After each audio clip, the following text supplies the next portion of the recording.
RingGangRadio.com. Take over. Last mission. Final boss mode.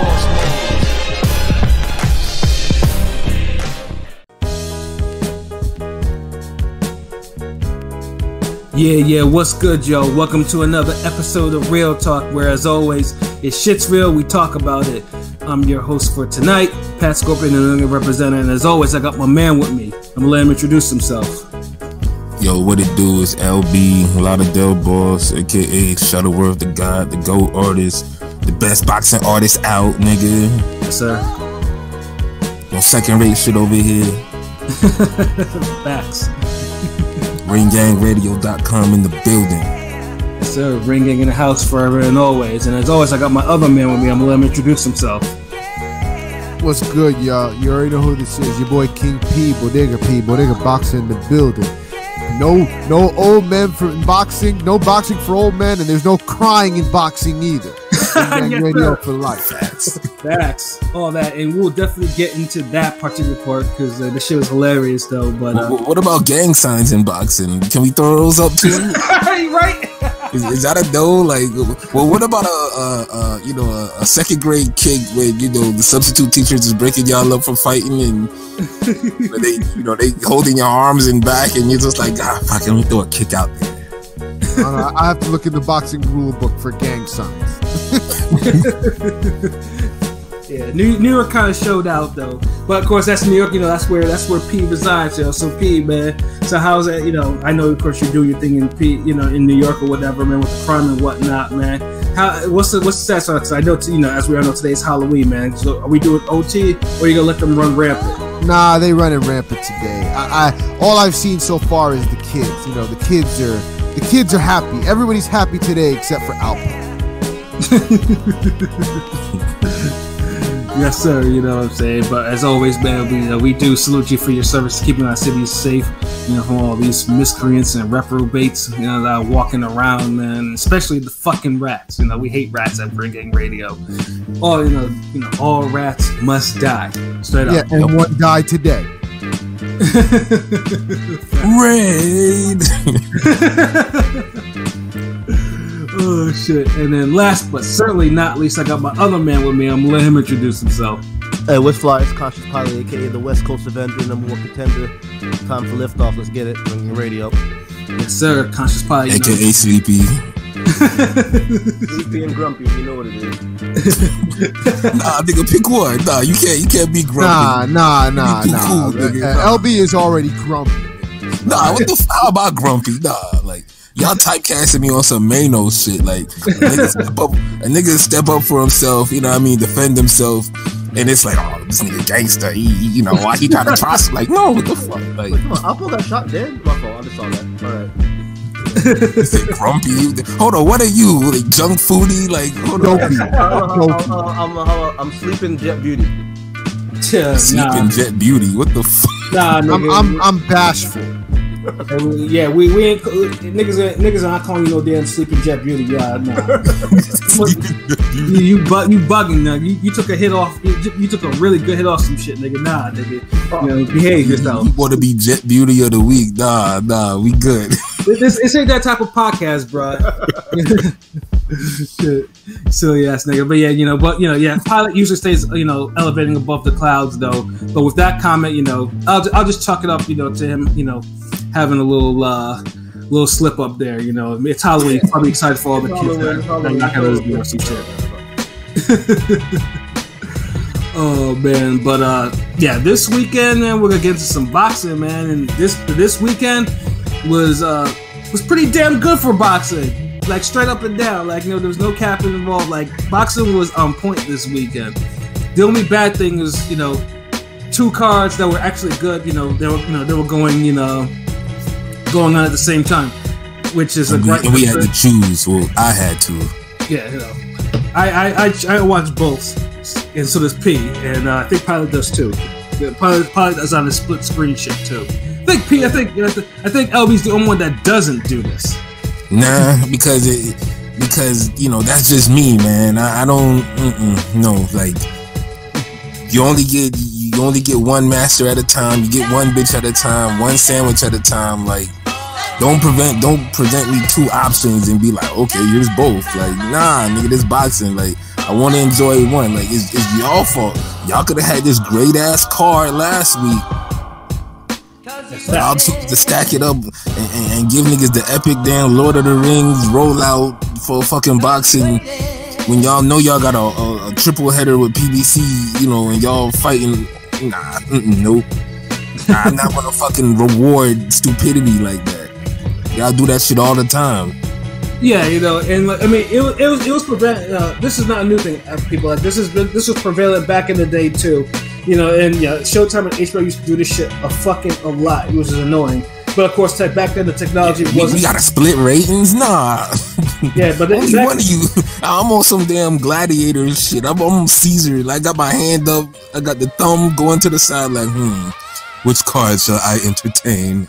Well, I mean, but back in the day, the technology wasn't what it is today. In order to watch two cards, nor the actual like laptop and PC. Like, I just DVR. I just DVR the shit on TV and watch the rest online. Like, well, yeah, but in this case, I mean, but I'm telling back then, I mean, DVR was just such a not everyone had DVR back then. You know what I'm saying? So DVR. I was saying, did DVR even exist besides putting a empty tape inside of a fucking thing? Like, nah, you had DVR, but it was like all the spoiled rich niggas had that shit. Yeah, like my roommate in college had that in our dorm room. Like he had shit that could actually record some shit on there. Like that shit used to blow my fucking mind. Like it was there. I never used it though because it was just like it was just too much for me at the time. I was so used to the. I remember I had to run back and forth to damn. I think Showtime had like a crazy triple header. They had I think it was Jeff Lacey and Vanderpool and I think Sam Peter and Jeremy Williams and maybe I think Kasim Uma and Verno Phillips, and I think HBO had the damn, was it Trinidad versus Mayorga pay-per-view? Something like, yeah, and that's it was both cards was on at the same time. I'm like, you son of a bastard. Like, alright, VPR time. Yeah, so yes, but then now of course you can actually do it then, but then like old habits sometimes die hard. I mean, I adjusted because frankly I don't like to be, if I can do it, I can do it. That's how I go.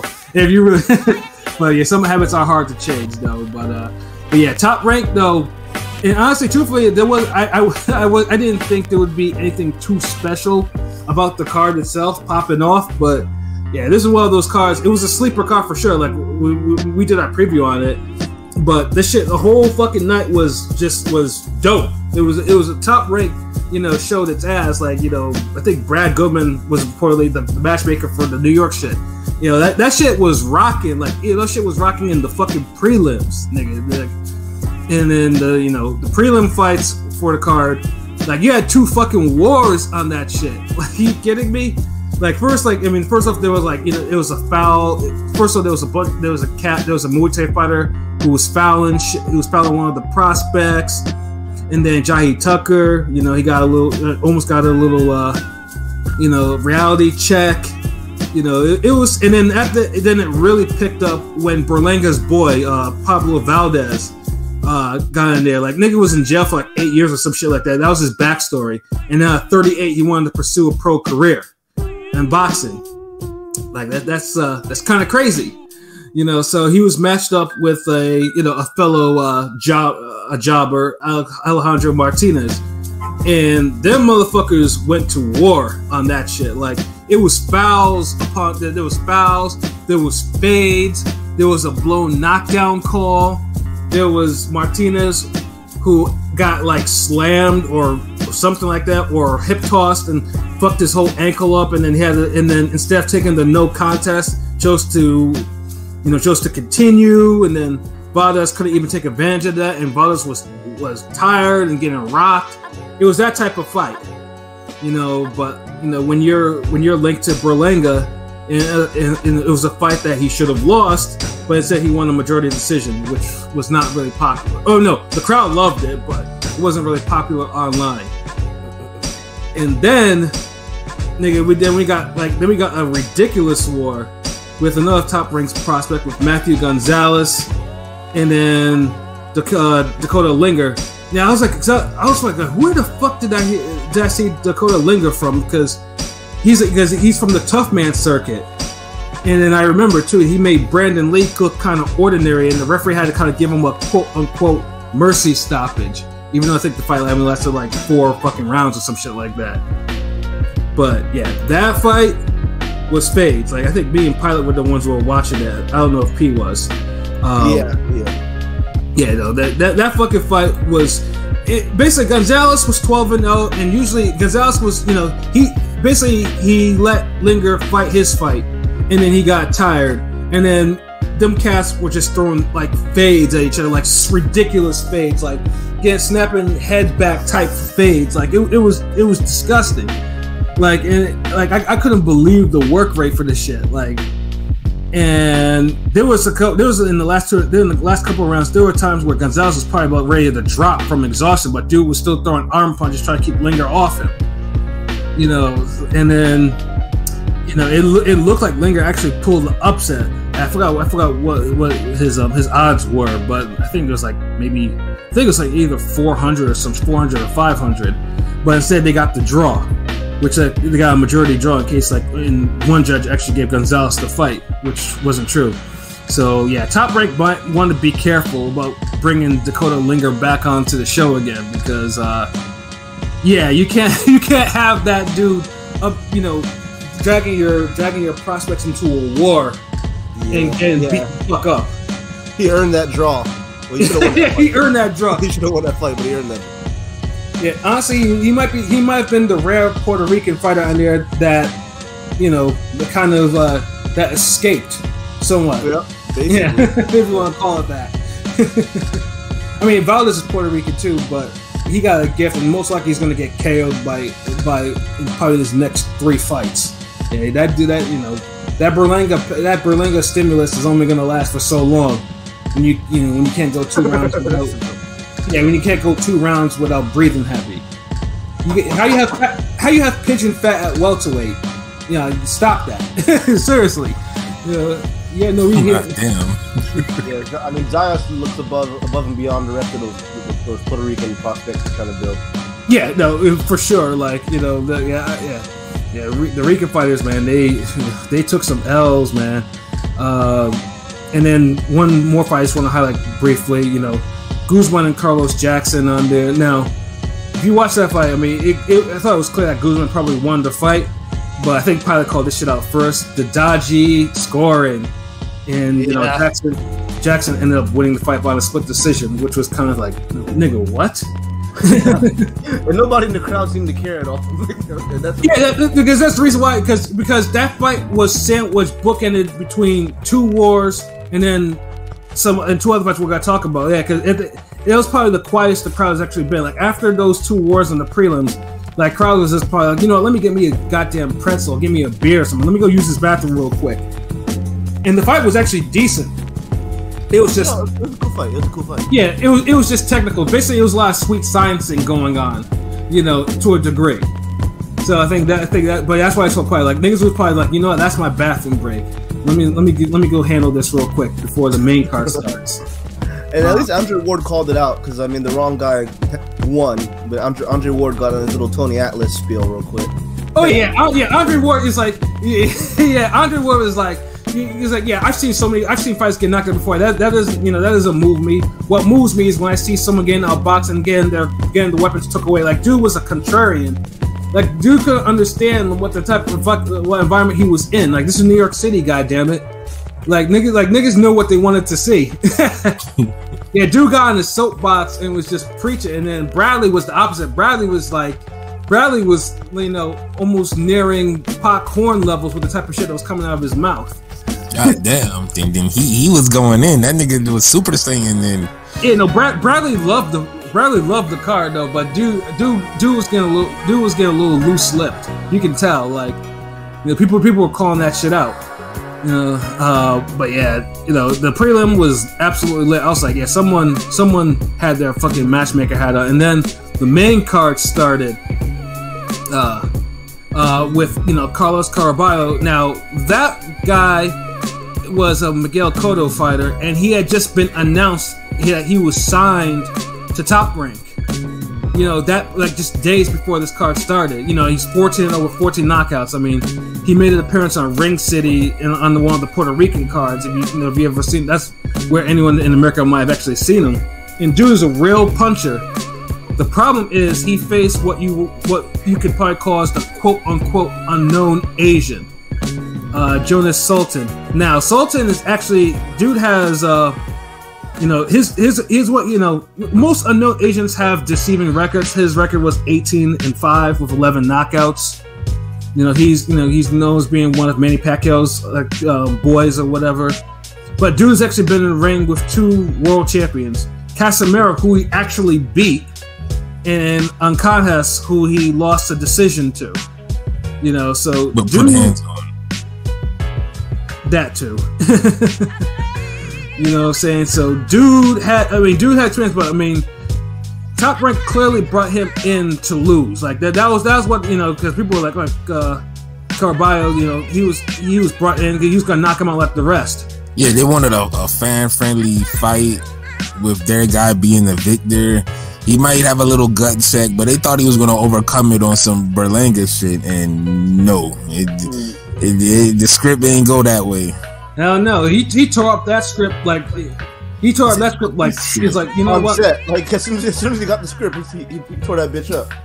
Yeah, It's like Wesley Snipes, like, nah, I need a love scene. You got this broad in here? Nah, fuck that. Rewrite. Yeah, and then the crowd came to life, and what we got was a fucking shootout. 5 knockdowns in 10 rounds. 4 of them that Sultan scored on Caraballo. So hold on, they was auditioning for the remake of the Zepeda Brianchuk fight from last year. That shit it was somewhat reminiscent of it to some degree. It wasn't as evenly matched. But yeah. Only in the 3rd round was where because the 3rd round was where they both knocked each other down like once. That was the only round, and I was just like, God damn. And Sultan, I don't know what his punches, like, dude was accurate as fuck. Like his right hands couldn't miss. And Caraballo, like, for all the power he has, a lot of these big punches, man, have defensive liabilities. And Caraballo was one of them, man. Like every single time, like he took every crushing right hand that he took, he went down. Well, except for one of them. One of them was a left hook that spun his head on a fucking swivel. Yeah. So Sultan, he has great punching ability, and he's on some damn 6-inch compact short punches where they're almost sneaky, but he brings his body into him, and if you're within like a 6-inch range, he doesn't even have to really extend his punches, his arms like that, and he's clocking you down. So yeah, like that's what was real impressive. Yeah, especially the cross counter that he landed on dude. That I think it was either the first or the second knockdown. That and the left hook that he crushed him. Like those are 2 punches. I was like, God damn, like those are some clean, compact punches he landed. Yeah, but as well as too, it wasn't like Caraballo wasn't hurting him. Caraballo was rocking him all over the fucking place. Like Sultan, like there's some rounds where he looked shaky. It wasn't like he was. Sultan recovered better, and I think Sultan had overall a better defense. Like Caraballo, he wasn't landing clean as much as Sultan was. Sultan was landing like eye-catching, clean ass short punches, where Caraballo was, he was hitting some gloves, he was hitting some elbows a little bit. He got some clean ones in there, but not like Sultan was. He especially lit him up to the body though. That's what, because he tried. He got Sultan's body, but Sultan. Yeah, he did. Yeah, Sultan was just like Sultan would reset. Like you could see him like he's shaking, his legs all over the place, and then he'd recover. Yeah, he was kind of like he was mostly into the fight during the middle rounds. That was like his best moments. But then it's like Sultan would drop him again. Like he would get greedy and he would walk into something and he'd walk into that. Right. And it's not like he's at these long telegraph punches. He's walking into like short, accurate fades, and it's like Calabero needed to box more, honestly. When a guy is letting off with short, compact punches and he's not really having the damn chase after you or nothing, then you keep him away from you and, you know, you eat him up from the outside. Yeah, I don't think Calabero. I mean, after some time, I think he wanted to box, but when you get knocked down 4 times, especially you get the last knockdown happened, I think it was in the 8th or the 9th round, then you have to go. Because basically now you have to go. You have to actually fight that way because it's either that's the thing. Do it behind a jab, like you can still land some crazy shots, you know, from a distance, especially if you got the range, you got the height, you got the damn reach. Just throw more of it. Like, you know, you don't have to just walk into his wheelhouse. Hell no. Like, even if you know you have to score a knockout, just fight harder from the distance. Yeah, and Forte Calabero never made that adjustment. So we get to the scorecards, and now usually if you knock somebody down 4 times in a 10-round fight, and you've pretty much wrapped up the fight on the cards. I mean, and unless you're Peter Quillen. Right. yeah, Peter Quillen. I still remember that time, LB, like how disgusted you were. It's like, how do you knock somebody down 6 times and you reach 115? Like, I'm sorry, man, and that's no. I mean, Kadu's a former champion. I respect the, you know, good punching ability, but I mean, he would just get outboxed a little too much for my taste for his skill level, like in his power punching, like. Indom, if Indom doesn't go down maybe 1 or 2 times out of that 6 times, he might have won the fight. Like, that's how bad it was. Right, yeah. If you knock down someone 6 times, I need to hear a Pacquiao Chris Algieri score. Right. Yeah, Holyfield Michael Moore the rematch. I think Holyfield dropped this dude like 5, 8, like 4 times or some shit. Yeah. You can't be be winning 115, 114, and you drop the guy 8 times. Like, like the fuck is going on? Right. They tried to save that boy, but yeah, he couldn't rob the Filipino man right there. Yeah, they tried hard. Yeah, like when I heard 94, 93, that shit gave me memories of fucking Messi versus Gerrard right there. I was like, okay, here we go. You know, it's just like, let me just but when they announced them, I'm just like, okay, at least they got the winner right. But I was like, Top Rank knew like they were fucked because they couldn't fuck up the cards for him like that because he went down 4 times. Like if Sultan did knock him down 1 more time, it should would have either been a draw or possibly Calabero would have pulled off a 1-point victory or some shit like that. And he didn't deserve to win that fight. He lost clean. Like, yeah, great fight though. You could probably call it a fight of the year candidate. Oh, it was to me, like, you know, it was continuing the face, but then that shit was just like, god damn, like that shit was a real shit. Like, the crowd loved that shit, you know, and then of course it was perfect for the segue into the main event. Ooh, you know, with Jose Zepeda and Josue Vargas. Wasn't a great night for Puerto Rico. No, it was not. You know, I think Puerto Rico. Yeah, I think Puerto Rico's they took some L's, or if they didn't take an L, they took a beating. You know, and then Vargas was barking the loudest out of all of them. Like if you watch the weigh-in, Vargas and his peoples were all we're all trying to be touching the Mexican flag. You know, Mexicans and Puerto Ricans, man, that rivalry in boxing is legendary. So, yeah, a little scrum broke out, and then and it ended up with Zepeda's brother, who's his cornerman, not being suspended from the corner for the fight. And Zepeda was talking like, Zepeda wasn't happy about that shit. So he was talking that KO life. He was like, yeah, this ain't gonna last. And he honestly probably needed that fire. That shit probably woke him up. Yeah. And honestly, in a situation like that, I don't think one person needed to be suspended. I think someone from both sides, because everybody was involved and engaged. Yeah, and I mean, there was a whole bunch of bullshit. Like niggas was throwing like Vargas. This was New York shit right now. I know P knows. Like the niggas was out there throwing all types of gang signs and shit. Like Vargas's crew was wilding hard. They was on some other shit. Yeah, so the crowd was just like, you know, you could tell they was ready, like they were ready for a war to break out, and unfortunately, that's not what they got. Like there in boxing, there are levels. Like there's some people who are on a higher level than others. Zepeda is on a high level. Vargas is not on a high level. But he thinks he is, though. That's the difference. Like Vargas looks quality, but I know I've said this before on one of his other fights that we had reviewed and talked about. Not recent, but he's one of those guys that thinks just because he's faster, he's better. His whole style is based on him being faster than his opponents. And then fights like that. And then fast sometimes leads to, you know, speaking high technical flaws. Like, like I mean, and believe me, there were plenty of flaws that Vargas had, and it was one flaw that happened to him that basically cost him the damn fight early. You know, so yeah, like he's one of those guys. Yeah, to me, Vargas is one of those guys that really made his name, at least to me, in the bubble, that got exposed after the fact. You know, a few guys that kept fighting, you know, during early quarantine.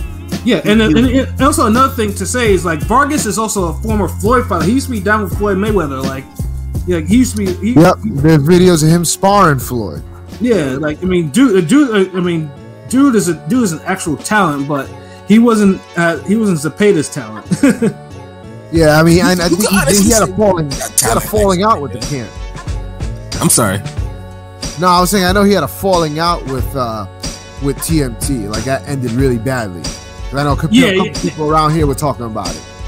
Yeah, I know the reason. The reason why was it was during that time when Floyd was being investigated for that little sparring session. I think it had involved Hasim Rockman's kid, whose son, who actually follows us or whatever. And that shit didn't go down the way that they liked it. And Vargas, I think, is close to the Rockmans, so he basically took sides, and that's basically what happened with him. Yeah, that's basically what I heard too from people in the know. Yeah, so I heard there was more to it, but yeah, from what I heard, that's basically, you're right. Yeah, Vargas took sides against the ones who was loyal to him during the period, and you know. Unfortunately, like I said, that's what led to him getting dismissed from TMT. You know? You want to take sides with this nigga? Alright, okay. I mean, it is what it is sometimes, but even then, he got a world of experience from even being associated with them, gave him a little buzz, and you know, there's nothing bad you can say about the situation as far as him developing. I know it helped him a lot, but at the same time, his punching power is severely lacking. He pulls back. He has little, defensive, mistakes that he makes. Yeah, he has bad laps. Like, we're talking more than Saunders laps. Yeah. And it's like he's not putting away these lesser fighters. Like, I don't fault him for taking the Zepeda fight. He looked at Zepeda how a lot of people looked at him. Zepeda looked garbage against Lundy. Yeah, like he looked like he was done. He looked ruined. Him and Baranchek both Baranchek different story. Yeah, they both looked like, it was a nice quality name to put on your resume. Right, yeah. So that's what they took a gamble. They took an educated risk, and it failed miserably. Right. And it don't seem like they can accept it. And then from sorry, I didn't hear all the interview and shit, but Keith was telling me that cause this nigga be watching the fights as early as y'all motherfuckers be. Like, I'd be like, God damn, like he might have to be on here all the time now. So he was letting me know, like, man, his father was throwing him under the bus. Oh yeah.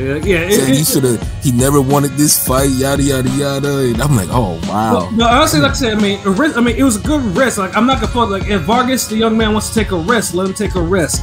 But yeah, in a world full of damn young fighters that don't want to fucking take a risk at all, I'm not gonna chastise a young guy who's like, fuck it, I'll fight a guy like Zepeda. Nah, go ahead, young man, rumble, Yeah, take that risk, fuck it. But though that risk got consequences if that shit don't work out. Mm-hmm. Yep. You gotta be humble to realize it. Yeah, and it's just like because I remember too because the knockout how it happened too, and because there's an account that I think most of us follow here, Mustafa's Boxing, and I think like the week before he had been talking about slipping the jab, and countering with your rear hand, and the danger in doing that, and he showed the examples on that, and last night was a clear counter example of why you shouldn't really do that. So it's like, well, in this case, Vargas was the one who got countered. It's for the most of the time it doesn't, it ends up bad, but in Vargas' case, he basically leaned in and caught a right hand around his fucking left hand on his fucking jaw, and that shit was over. Cocked back and everything. Yeah, and the funny thing is too is like he fell down face first, and he was stumbling like Tim Bradley was after Podomatic clocked him the first time. I was surprised the referee did not wave that shit off. Like, he let him get to his feet, and then Zepeda gave him the Yip Man work in the corner. Like he let him fist the fury. Yeah, that head was whipping back and forth, and it finished with a left hook. That short left hook that put Vargas. Yeah, dude got that damn Rambo 6 beat down by that cartel in the corner. Like it was just like 30 cartel niggas just stomped out Rambo. Like that's what it probably looked like. It was just one person. It was Zepeda who did it. Mm-hmm. But he gave him one of those Rambo 6 cartel stomping. Yeah, and truthfully, and it's like I said before, that's what he needed to do. Like like I said, the Lundy performance, like we gave him guff for that performance too, but he needed this performance because it's like you have a ranking title shot on the line. Like, what is you doing? This young buck gonna come in here and just take your shine? Like, dude, you got past the Lundy fight, and now we all was like, man, I don't know. Like, shit, I was wrong. I don't mind being wrong about this fight. Like, Zepeda's world class, and he's always bringing good fights. So I'm glad he won. This one of those fights I'm happy I was fucking wrong about, because I feel like it's better for the sport that Zepeda won. Right, yeah, because if Vargas won, obviously Vargas will probably bring the fuckery, but yeah, the fuckery. So P, tell us what you thought about some of the crowd reactions you saw after Vargas got clocked. Niggas crying and shit. Like, that shit was embarrassing. Yeah, this nigga's crying. That was a bad look. Like, it was like if I was a fighter, I would have to tell any of my friends and family, like, you're not gonna be crying at my fucking at my fight if I lose, if I get knocked out. Especially a grown ass man. He really fell into another man's arms and do have to console him like they're there. Yeah, like that was way too much. If it was a sister, that would have been cool if it was a sister, but that for a grown man to cry. Yeah, I would be telling, I don't care who, mom, sister, brother, cousin. Go walk to the back if you gotta cry like that. Yeah, don't cry like that. Like, you could be shocked and upset, but don't be crying. Like, no. You know what I'm saying? Like, I don't care. I'm good. It was like, unless I'm signs and shit. Unless I'm unconscious for like 5-10 minutes, okay, yeah, then you could cry because now you like really worry about my well-being. Nigga, if I'm knocked out and I get up, like, nah, don't cry. Don't be crying. Yeah, like, dudes just like... No crying in boxing. Yo, like, Twitter, like, there's memes out on that shit right now. Like, niggas, like that nigga, if they identify that nigga, I'm pretty sure they probably know who he is. He's not gonna live down. Nigga really went into this guy's arms and started weeping like a bitch, nigga. Like, are you kidding me? I had to clip that video. That video's gonna get a lot of burn on the group chats. that cry.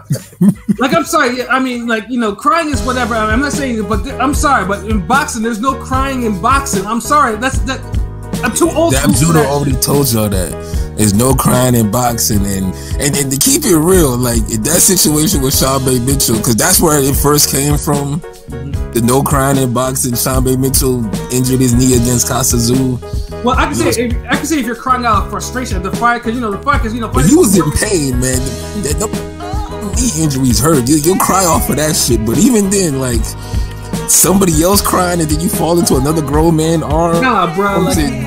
He gotta rub you at the back of your head and console you like you a baby that needing to be burped and you irritable. Nah.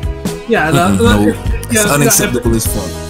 If the next man ever did that shit to me at a fight like that, I'm like, yo, fuck off me, nigga. You see them cameras? he was dead ass consoling him too, man. Like, I Yeah, like dude was like, I mean, dude needed a hanky, nigga. The fuck?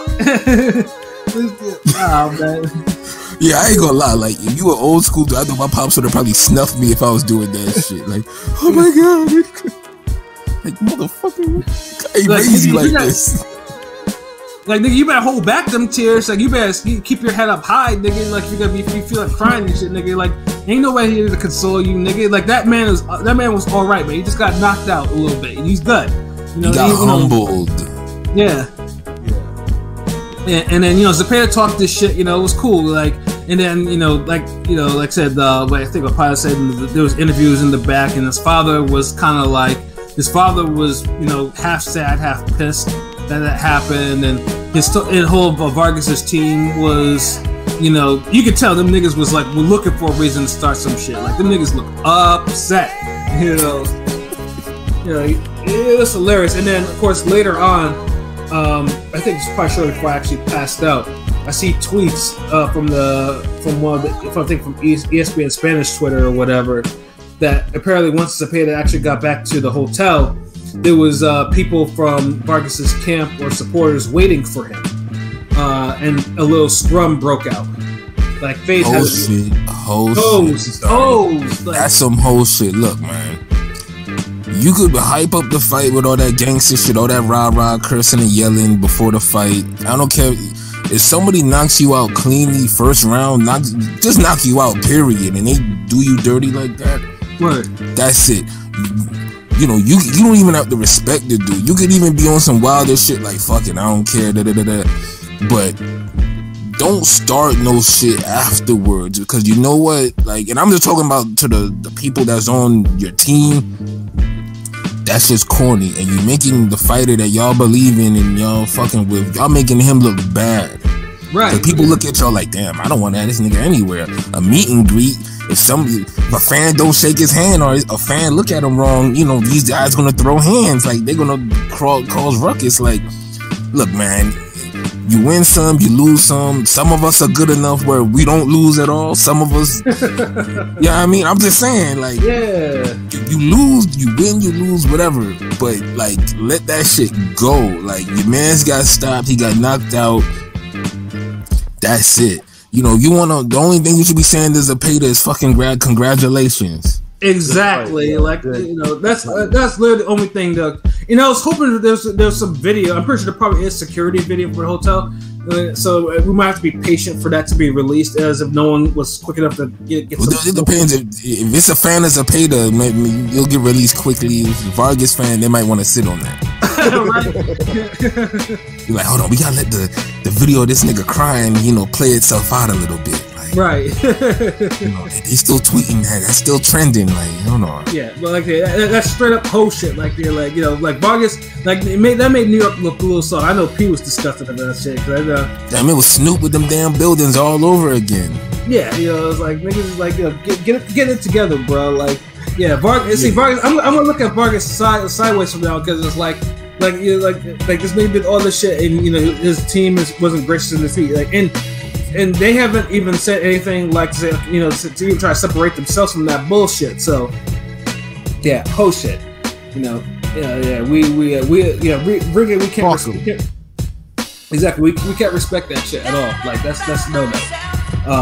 Yeah, you can't fucking run your mouth, talk all that shit, get stopped in the first round brutally. Not no regular stopping. I mean brutally, and you're the favorite. And then, you know, your pops throw you under the bus. You got niggas out here crying and falling in other people's arms like a damsel in distress, like on some Rapunzel shit. Like, and then, you know, y'all trying to start shit with this man back in the hotel. Like, what? Like, does he need to lay out all you niggas? Like, right? You know what I'm saying? Like, come on! Like, he got a yip man all of y'all. Yeah, I read isn't like even before this fight was, you know, actually happened, isn't it supposed to be Ramirez versus Zepeda number 2? I mean, Zepeda was supposed to get. I mean, obviously, because right now, because Taylor, since he's the undisputed champion, I mean, I mean, unfortunately, mandatory, there are orders of Mandos. So Zepeda is long overdue for a title shot, and hopefully maybe in 2022 that's going to be a thing for him. I don't even want to see him take another tune-up or fight. Get this man a fucking title shot, big fight immediately. Like, enough of this. Stop serving him dudes like to fight. Like, nah. I feel like Taylor's gonna drop those belts after his Mando though. I feel like he wants to just try one more time and go try to get that Bud fight, but. So all those belts, all the 140 belts probably might be free for all. Well, he deserve a shot at one of them belts. All I'm saying.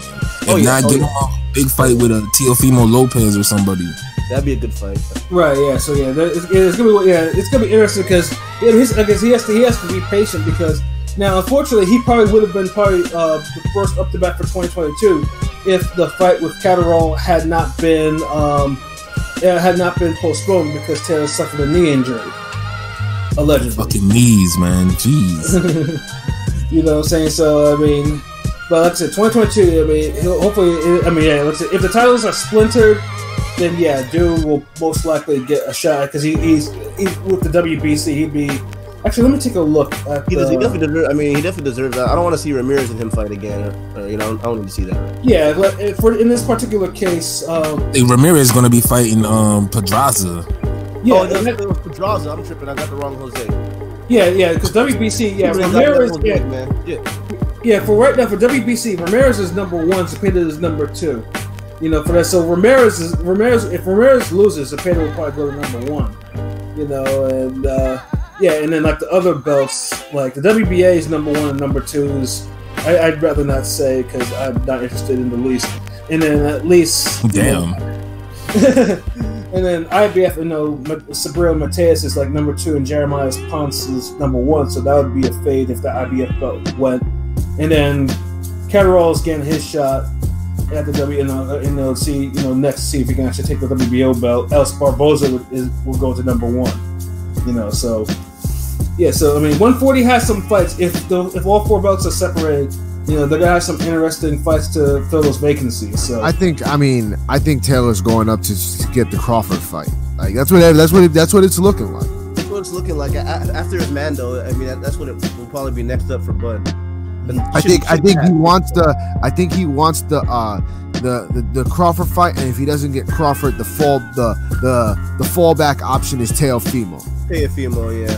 Yeah, there's a whole dropping the belts at 140 after his Mando, more than likely. Yeah, but we have to make sure that Zepeda finally gets a title shot, whoever that might be. That is if Taylor wants to keep on adding to his resume and just knocking off quality champions, ex-champions, or contenders. Josh Taylor got one of the best resumes in boxing for the least amount of fights. Yeah, he does. That's facts. I don't even like that dude, but yeah, his resume, I can't argue. You can't deny his resume. I respect him. He's a fucking wanker, but I respect his ability. He's a dope boxer. He's a piece of shit, but he can fight. God damn. To tell him how you really feel. It's the truth. Like, the motherfucker's a real piece of shit, though, but, I can't knock his record, unfortunately. It seems like all the pieces of shit be making the moves in boxing. Exactly. Or making not all of them. Some people be forcing certain moves, but we'll get to that later. Right. So, but yeah. Overall, that Top Rank card was fucking excellent. Like, I mean, Top Rank needed that one, especially after the dud that it laid on the last one that they had. So yeah, kudos for night of the prospects, night of the showcases. Right. Oh man, but yeah, Top Rank killer. Future all-time great Nico Ali. Yeah. Or at least the main event was a good fight. So there was nothing but everything bad. Yeah, I never want to see that type of undercard again. Top Rank, just put together the same card you put for this shit, and then everything will be copacetic. Hey, yeah, Top Rank's cards, I mean, for the most part, their undercards are usually their backbone for blood cards. But I'm just saying in general, it seems like it depends. Either they're long, sometimes they're long, but sometimes this is one of the ones where the undercard was right, and then it led into a main card which was on point. Yeah. So yeah, kudos to Top Rank for a good night of boxing.